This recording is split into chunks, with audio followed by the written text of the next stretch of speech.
So the 2024 World's Strongest Man is over, and we're bringing you one final video. We've had a few days to digest it all. We're going to bring you our final thoughts on the competition, some interesting facts, and our man of the match.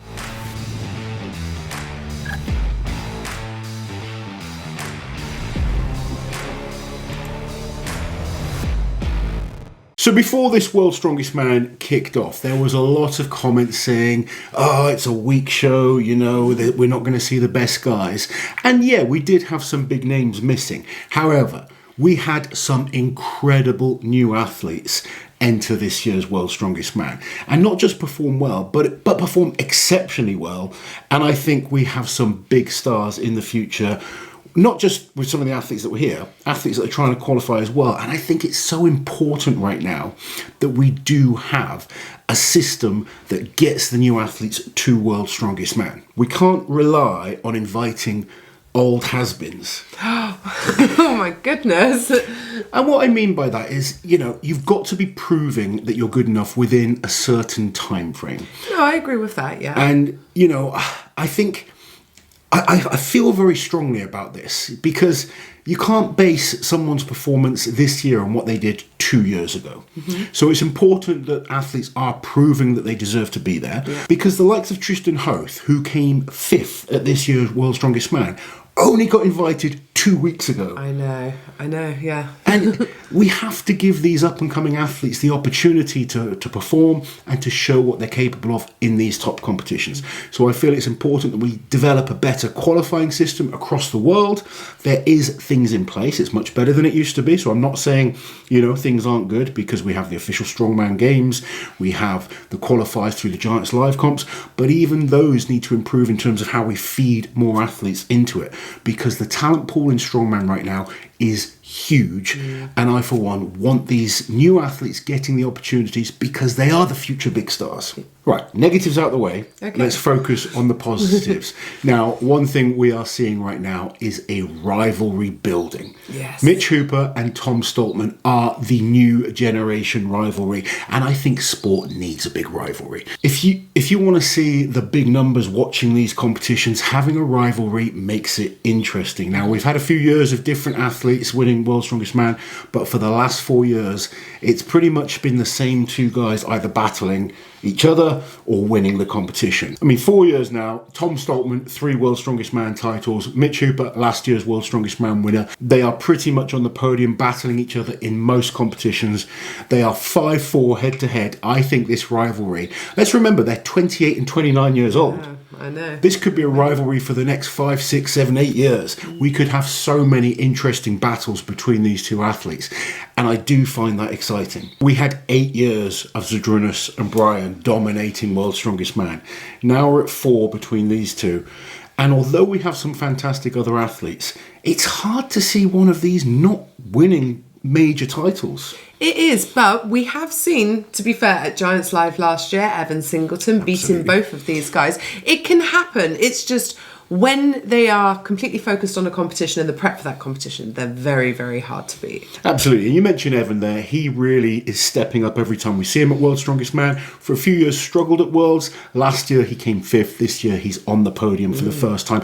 And we have seen Evan beat both of these athletes, as you say, in the one-day shows. It's about continuing to improve and continuing to close that gap in the major competitions. Now, you love some stats, Auntie Liz, so you've been kind of putting things together as always. What do you have for us for this year's Worlds? So this year, Austin Andrade became the first ever athlete representing Mexico to make a World's Strongest Man final.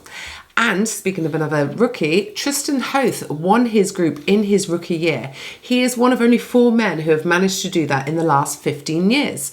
Those other men were Martins Lissis in 2016, Mitch Hooper in 2022, and Jaco Schoenwinkel in 2023. So most of it quite recent, the last 3 years we've had that. Yeah, absolutely. So Tom Stoltman's win at the World's Strongest Man this year means he has won more World's titles than any of the other British athletes, and he is now the 7th man to have 3 or more World's Strongest Man titles. Can you name the other 6? I like to throw it to you. Bill Kazmaier. Yes. Jean-Paul Sigmarsson. Yes. Magnus Ver Magnusson. Yeah. Brian Shaw, Zdrunas Viscus, Mariusz Pudzianowski. Yeah, that's it. Well done. And if he wins one more title, taking him up to 4 or more, who's he going to be equal with then? Like, who's got 4 or more? So the only one that wasn't on 4 or more is Bill Kazman. Yeah. Everyone else has got 4, and then Marius has 5. Yes. So one trend that I find absolutely fascinating that has now continued this year, for the last 12 years, we've had 3 different flags flown on the World's Strongest Man podium. So this year, UK, Canada, USA. But that's been the case every single year since 2013. So back 2012, you had 2 Lithuanians. Yeah, but since then, every single year, it's 3 different countries represented. Isn't that interesting? It is, and it's good to show that we have the strength in diversity, different nations that are strong in this sport right now. And it's not always the same flags, but we're having different flags every year. Yeah, so and you think about the times where Martins was coming into his peak and Brian was still there. You would expect we'd have had the same country represented more than once, but we have not. And as you mentioned, Evan Singleton, last year he came 5th and this year he made his first World's Strongest Man podium. But interestingly, last year, had he been 0.73 seconds faster on that last Atlas stone, the 4th stone, he would have been on the podium because he was tied with Trey Mitchell on points, but Trey beat him on stones, so that pushed him down in the rankings. However, Alexei was only 0.73 seconds faster than Evan, so had he been faster than Alexei, he wouldn't have beaten Trey, he would have beaten Alexei, pushed him above him, and so he would have been It's third. a game of fractions at times. It was. So now we're going to look at Tom Stoltman's stones, and he has won the Atlas stones 17 out of the last 18 times he's done it in competition, with the only exception being the 2021 Giants Live World Tour final. This is an incredible record on an event, especially an event that happens so often. Now, I've put videos out there before where I say Tom is the best stone lifter, and when I say stone lifter, I am referring to specifically Atlas stones. Yes. Okay, some people are like, but he was tombstone. beat on the tombstone or the nickel stones or whatever. We are talking specifically Atlas stones, and that record is quite incredible. There's very few people that are so dominant on a single event, and the fact that it's, the decider at World's Strongest Man, he is, without question, the best Atlas stone lifter on the planet. And there's more to it than that. He has won the Atlas stones in each of the last 4 World's Strongest Man finals, and he has never ever failed to lift a stone at the World's Strongest Man. That's another incredible fact, because by the time you get to that last set of stones, you are exhausted. And he just always Tom doesn't not lift Atlas stones. It's a rest event for Tom. Maybe he is so good at it. Yeah. Someone will probably come up with a statistic to match it, but you look at all these great stone lifters that we have in modern times that struggle on stones, and especially in the final worlds where humidity is a factor, exhaustion is a factor, their bodies are battered, the heat, there's a lot of factors when it comes to stones. You're not lifting in perfect conditions. The stones are heavy at worlds. Yeah.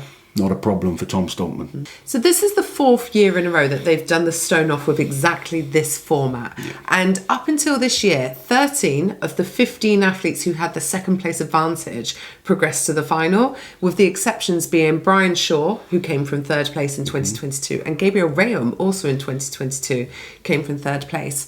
But this year we had 2 upsets on the Atlas stone, with 2 athletes not progressing from that 2nd place position. And they were, of course, Eddie Williams in Group 1, who lost out to Luke Stoltman, and Andre Foitu in Group 2, who lost out to Austin Andrade. And interestingly, the 5 men who did not need to do the stone off, so the 5 group winners ended up being the top 5 in the final. And that's not surprising. No. And, people will argue for and against the stone off. Some people will say the athlete that's leading deserves to go in a bit fresher. It's the advantage of I guess, winning the group early on. But also it does show that it's a disadvantage once you are fatigued, you're doing an extra event, your body is going to be feeling more beat up by the time you get to the final. And the 5 guys that didn't have to do the stone off ended up top 5 overall. Yeah, but I think an interesting argument, because you could say, well, those are just 5 better athletes and that's why they won their group. I've seen that argument. However, the events in the heats and the final are very different. So we knew, for example, it could be a struggle for Pavlo to get to the final, but he had some great events once there. Yeah, and another example is Andre Foitu and Austin Andrade. Yeah. Because Austin was fantastic with these events in the final. Andre was better in the heats. Yeah. You know, he was fantastic in the heats. And it's why I don't like the style. I know some people like it. I know that the production crew like it for TV. Personally, I don't like it. I don't. So that brings us nicely then to our Man of the Match segment, Lazo, to give our imaginary virtual trophy to one of these men. So we are giving this imaginary trophy to Tristan Ho. Tristan was unbelievable. Couple of important factors. Firstly, he only had 2 weeks' notice for this competition. He was only called up after Shane Flowers and Alexei pulled out due to injury. So 2 weeks' notice, stepped in, won his group, and ended up finishing top 5 in the final. And this is why I say we have to invite new up-and-coming young athletes. And the more established athletes shouldn't just rest on their laurels. I do think that the 10 finalists should be invited again next year. Yeah. I think that's a good way of doing it. And I think athletes will go and qualify via the Giants live shows. But to qualify for the Giants live shows, we need to look at a better kind of selection process. More ways to come in. Obviously, we've got OSG. The 3 athletes that did OSG did very well at this competition. So there are areas that are improving. However, that doesn't mean we should just sit around and be happy. We should always look to improve. And I am going to always fight for the new guy, because without giving them the opportunity to come and get experience and compete, they're not going to be the future stars. You've got to prove yourself, whether you're, one of the guys that's maybe injured and had a year off.